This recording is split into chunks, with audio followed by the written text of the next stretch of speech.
मुश्किलें मुझको मिटाने पे तुली है, मुश्किलें मुझको मिटाने पे तुली है, और दुआएं हैं कि बचाने पे तुली है। दिल लगा है गम छिपाने में सारे, आंखें मेरी सब बताने पे तुली है। नमस्कार मित्रों, मैं श्री आदिवासी आज रणथंभौर का इतिहास लेकर आपके सामने उपस्थित हूँ। और रणथंभौर का इतिहास यानी कि चौहानों का इतिहास, जहाँ पर अजमेर के अंतिम शासक पृथ्वीराज तृतीय के 1192 के युद्ध के बाद में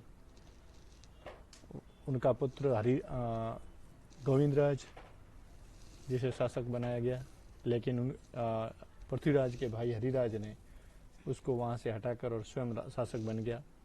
और ऐसी स्थिति में कुतुबुद्दीन और हरिराज के बीच में युद्ध हुआ, और उस युद्ध में हरिराज को इतना मजबूर किया गया कि हरिराज को अग्नि में प्रवेश करना, यानी कि उसने आत्मदाह कर लिया।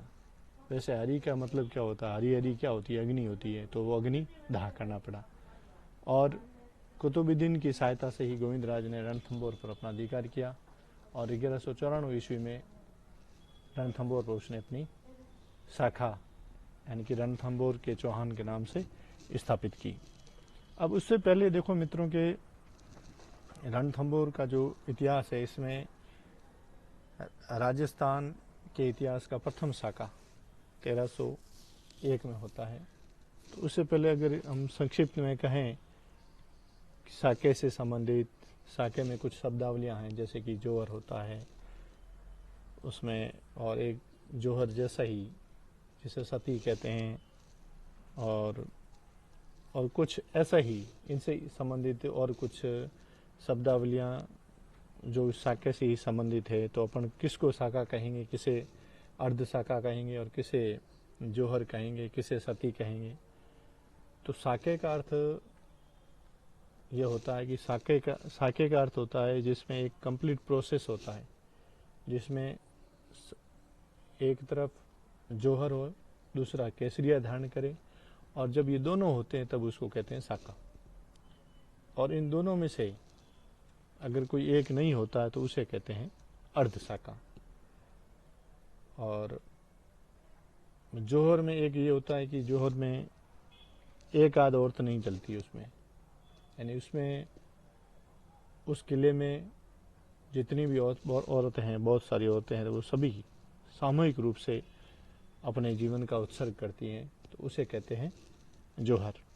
और प्लस दूसरा उसमें ये होता है कि वो अपने पति के बैठे बैठे लगभग तो उनके सामने ही अग्निशिताएं तैयार की जाती हैं, यज्ञोपवीत किया जाता है, और वहाँ पर मंत्रोच्चार वगैरह किया जाता है, और उसके बाद में वो सभी सतियाँ हैं जो अग्नि के अंदर प्रवेश करती है, और बाकायदा अग्नि पर वो बैठकर ये सभी मंत्रोच्चार वगैरह होकर, और अपनी यही लीला है जो शत्रुओं के हाथ में न आए, ऐसी स्थिति में वो अग्नि संस्कार करती हैं, और इस अग्नि संस्कार को कहा जाता है जोहर। और एक आजकल के समय में तो नहीं है, और लेकिन पहले के समय में होती थी सती। और सती अपने पति की मृत्यु के बाद में होती थी, न कि पति के जीवित रहते। एंड जोहर तो लगभग कंडीशन ये होती थी उसमें कि वो पति के बैठे बैठे होता था, पति की मृत्यु के बाद में नहीं, उससे पहले होता था। लेकिन सती है वो पति की मृत्यु के बाद में होगा। और दूसरा, सती होगी तो एक औरत होगी। सती में ऐसे नहीं है कि या फिर एक पति की जितनी भी पत्नियां वो सती हो सकती है, तो ये कंडीशन उसमें है। अब अगर राजस्थान और भारत के इतिहास के परिप्रेक्ष्य में अपन देखें, और शाके के कुछ इतिहास के बारे में, पिछले इतिहास के बारे में कहा जाए, तो सर्वप्रथम या सबसे पुराना शाका है भारत में, वो सिकंदर के समय का कहा जाता है, लेकिन उसके कोई ज्ञात साक्ष्य नहीं है, और इसी कारण से वो उसको प्रमाणिक नहीं माना जाता। लेकिन 712 ईस्वी के लगभग मोहम्मद बिन कासिम ने जब भारत पर, यानी भारत का जैसे कि सिंध क्षेत्र वगैरह ये उस समय भारत के ही एक हिस्सा थे, तो सिंध में उस समय दाहिर नाम का एक ब्राह्मण था, वो शासन कर रहा था। दाहिर पर आक्रमण किया था, और उस समय वो शाका हुआ था। वो भारत के इतिहास का प्रथम जिसका प्रमाणिक इतिहास हमारे पास में है, तो वो है कौन सा साका है, 712 ईस्वी का, और दाहिर के समय का, और कहाँ का है, वो सिंध में हुआ था, वो प्रथम साका है। और उसी प्रकार से एक ये राजस्थान में मोटा राजा उदय सिंह के समय, वैसे जौहर ज़्यादातर कौन करती है, ज़्यादातर नहीं, मतलब पूरा कौन करती है कि स्त्रियां ही करती है जौहर। कभी पुरुष के नाम का बारे में नहीं सुना है कि पुरुष ने कभी जौहर किया है। लेकिन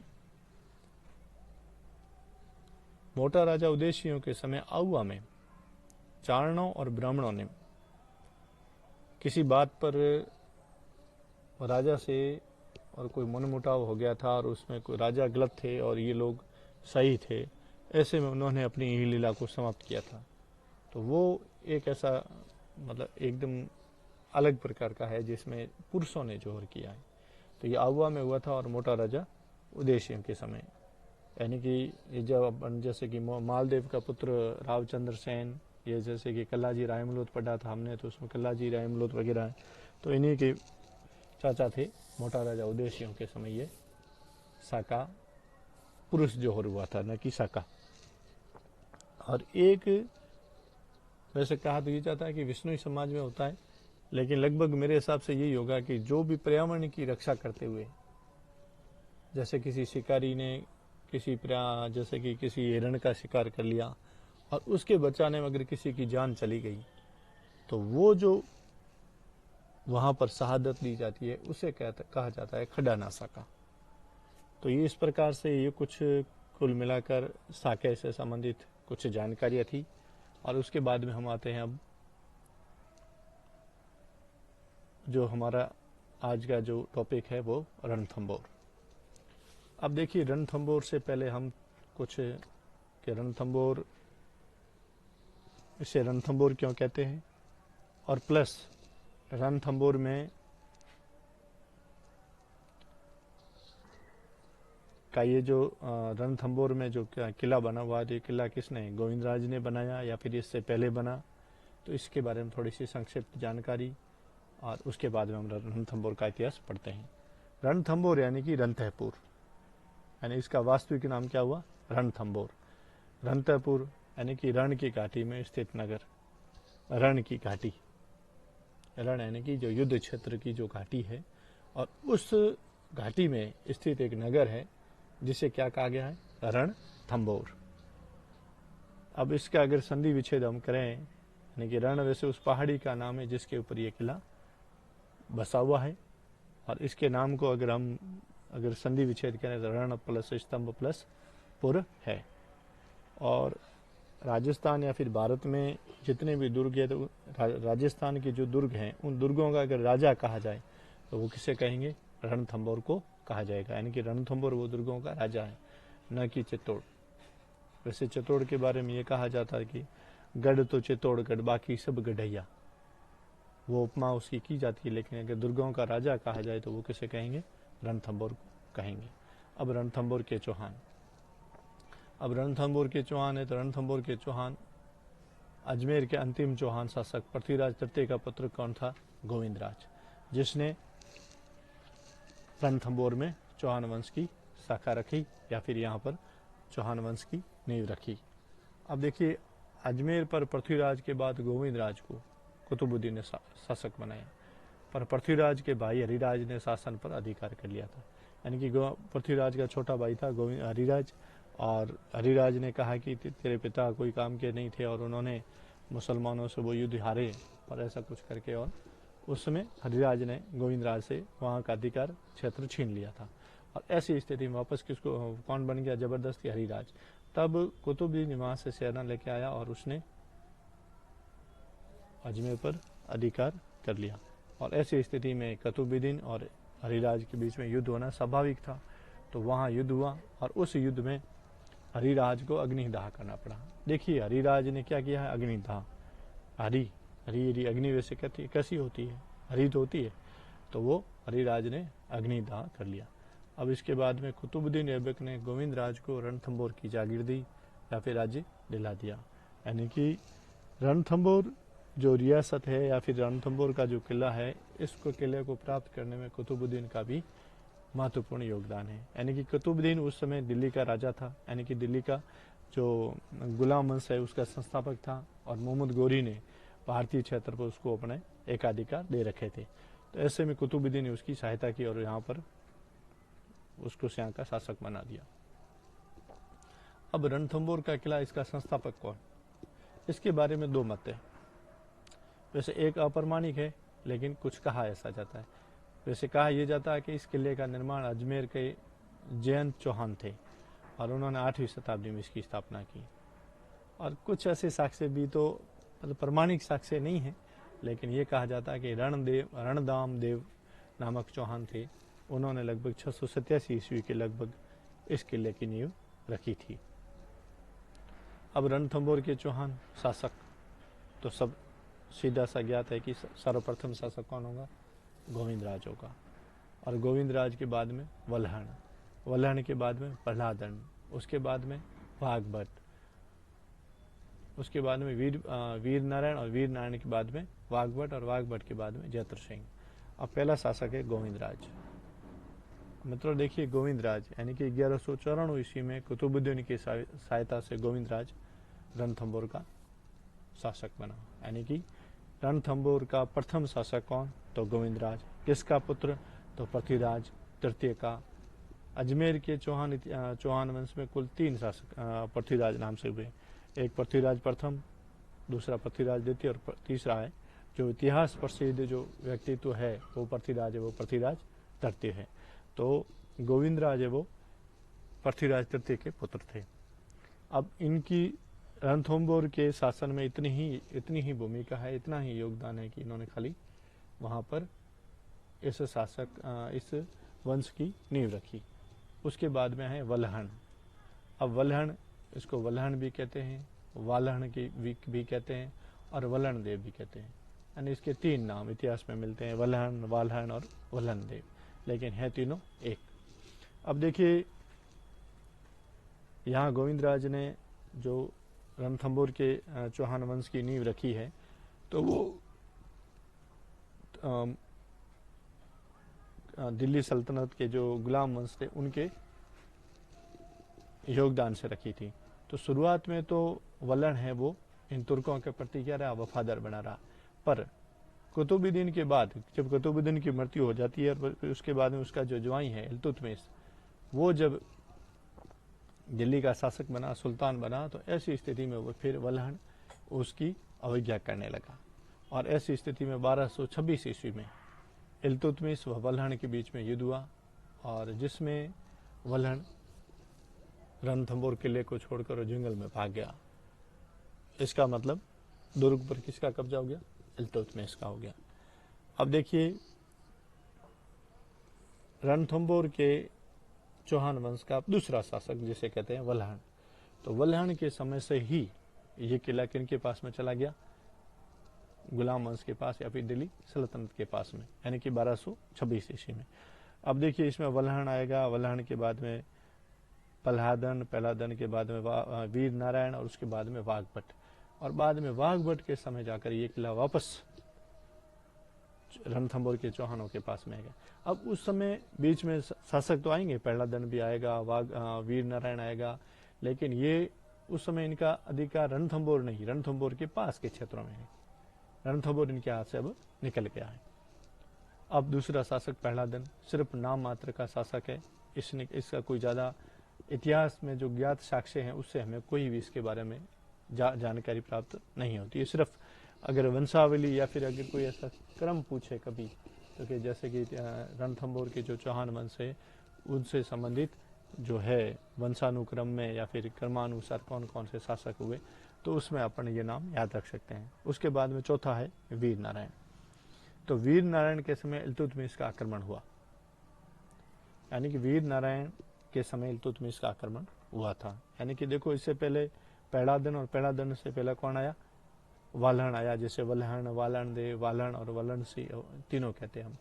तो वल्हण के समय जो 1226 में रणथंभौर का किला इनके हाथ से निकल गया। अब वीर नारायण के समय भी इल्तुतमिश और इनके बीच में युद्ध हुआ। अब कहा यह जाता है कि इल्तुतमिश को इसने पराजित कर दिया था, पर या संधि के कारण या फिर किसी और कारणवश इसको दिल्ली बुलाया गया और वहाँ पर उसको यानी कि वीर नारायण को इल्तुतमिश ने वहाँ धोखे से मार दिया था। लेकिन यहाँ इल्तुतमिश को उसने पराजित तो किया है, लेकिन वो किले पर कब्जा नहीं कर सका।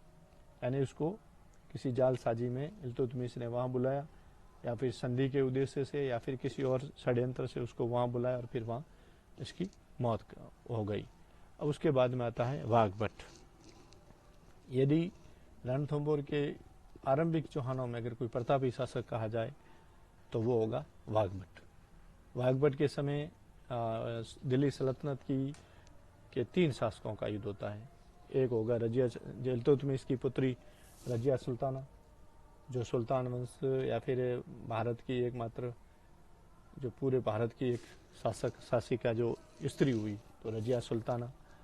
उसके बाद में कुतुबुद्दीन, इसमें बलवन है, तो बलवन भी 2-3 आक्रमण करता है।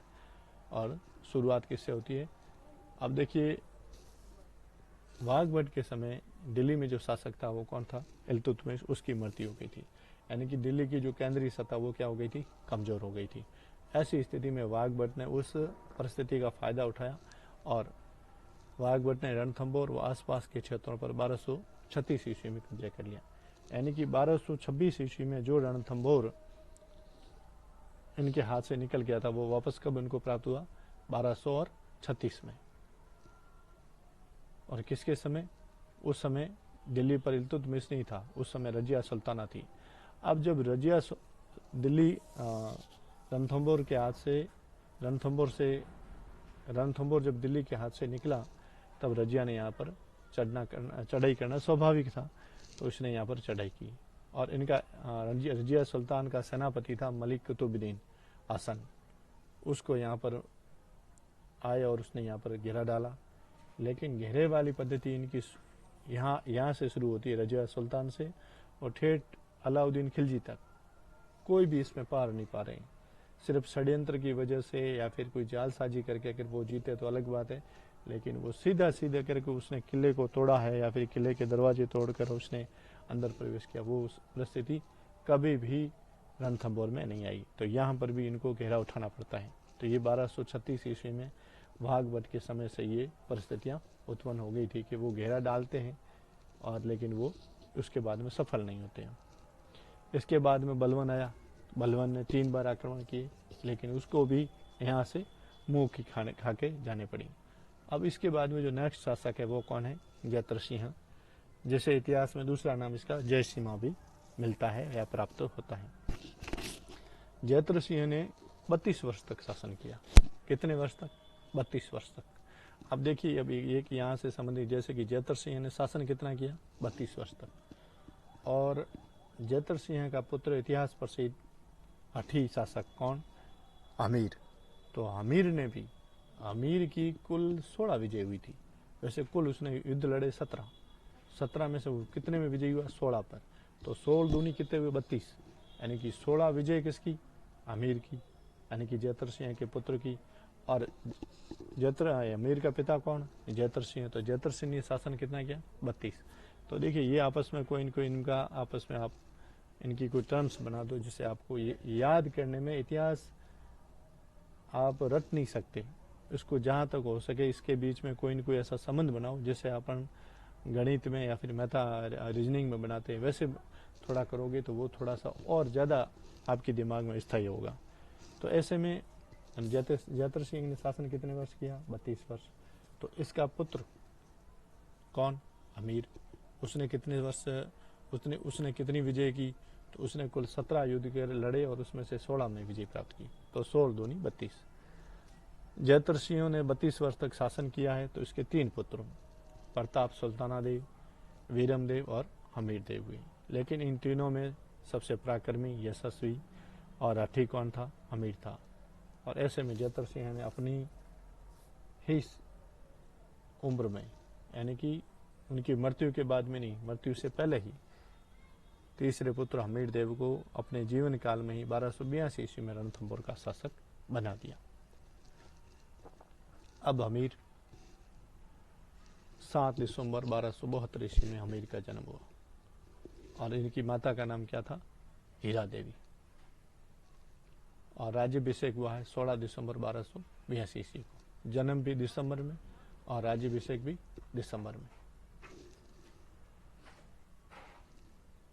अब रणथंभौर का अब तक देखिए, एक तो वाघभट है और वाघभट के बाद में या फिर रणथंभौर के चौहानों में सबसे प्रतापी शासक या शक्तिशाली तो कौन होगा, वो होगा हमीर। और वाघभट तक है तो वो कौन होगा, वाघभट। अब हमीर से संबंधित जानकारी के स्रोत किन से हमें हमीर के बारे में या हमीर के इतिहास के बारे में हमें जानकारी प्राप्त होती है? तो सबसे पहले हमीर महाकाव्य, और इसका लेखक कौन, नयनचंद्र सूरी। दूसरा है हमीर मर्दन जयसिंह सूरी। देखिए, हमीर से संबंधित जितनी पुस्तकें हैं उन पुस्तकों में दो लेखक ऐसे हैं जो सूरी हैं, तो एक नयनचंद्र और दूसरा जयसिंह। अब जैसे कि यहाँ पर हमीर महाकाव्य, तो महाकाव्य यानी कि बड़ा काव्य, और नयन यानी क्या होती है, आँखें। तो अगर अपन इसको ऐसे याद करें कि बड़ी बड़ी आंखें वाला, तो वो कौन था, नयनचंद्र सूरी। तो हमीर की जितनी भी पुस्तकें प्राप्त होती हैं, जितनी भी मिलती हैं, उनमें से दो ही सूरी हैं। तो आप एक सूरी को याद कर तो दूसरे वाला आपको ऐसे याद हो जाएगा, यानी कि महाकाव्य। और तो यानी कि महा यानी कि बड़ा, तो बड़ी, नयन यानी कि आंखें, तो बड़ी आंखों वाला कौन, वो नयनचंद्र सूरी। अगर आप ऐसे याद नहीं रख सकते तो ऐसे भी याद रख सकते हो। हिंदी वर्णमाला में जो वर्ग बने हुए हिंदी के, जैसे कि का वर्ग, चा वर्ग, ता वर्ग, पा वर्ग, तो उसी प्रकार से ये न है ना, वो कौन से वर्ग का है, वो है त वर्ग का। और त वर्ग के बाद में कौन सा आता है, म वर्ग, नहीं प वर्ग, सॉरी, तो प वर्ग। तो ये त वर्ग का अंतिम अक्षर न है, और इधर ये है म है, वो है प वर्ग का अंतिम अक्षर। तो ये मन, ऐसे भी इसको याद रख सकते हो। उसके बाद में आगे हमीर मदमर्दन यानी कि जयसिंह सूरी। तो एक सूरी को याद रख लो, दूसरे वाला, अरे भाई।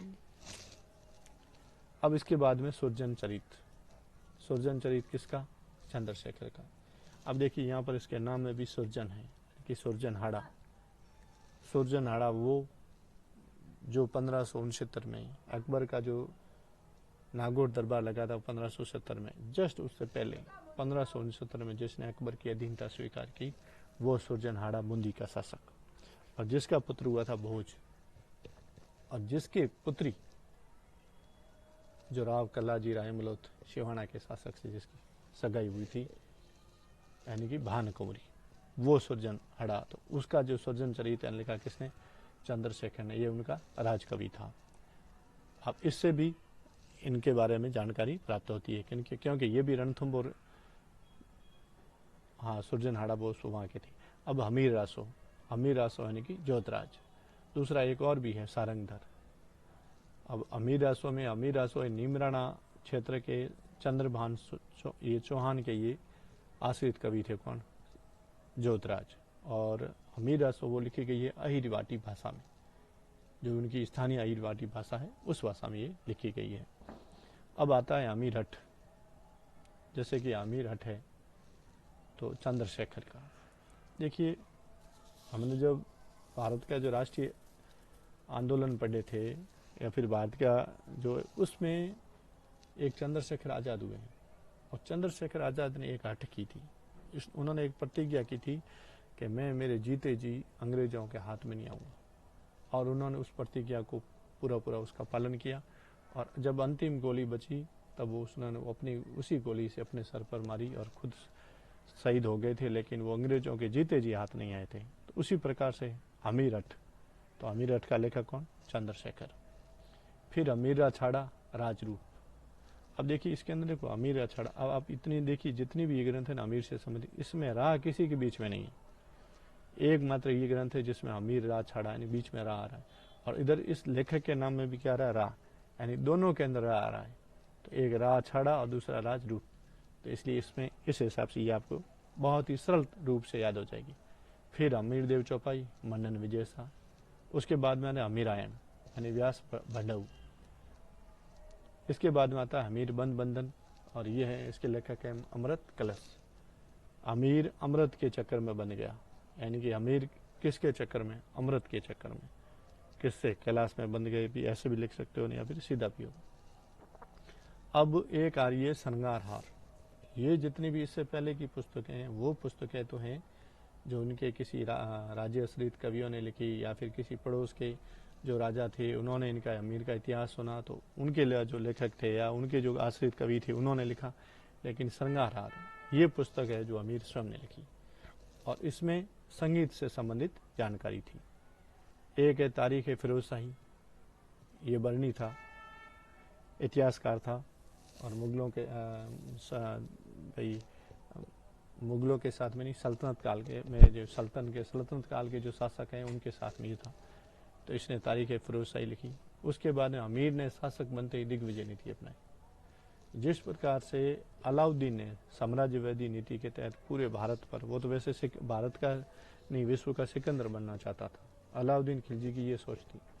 और उसी प्रकार से अमीर ने भी, क्योंकि अमीर पृथ्वीराज तृतीय का वंशज था, और पृथ्वीराज के समय अजमेर की सीमाएं हैं जो अटक से कटक तक लग रही थी।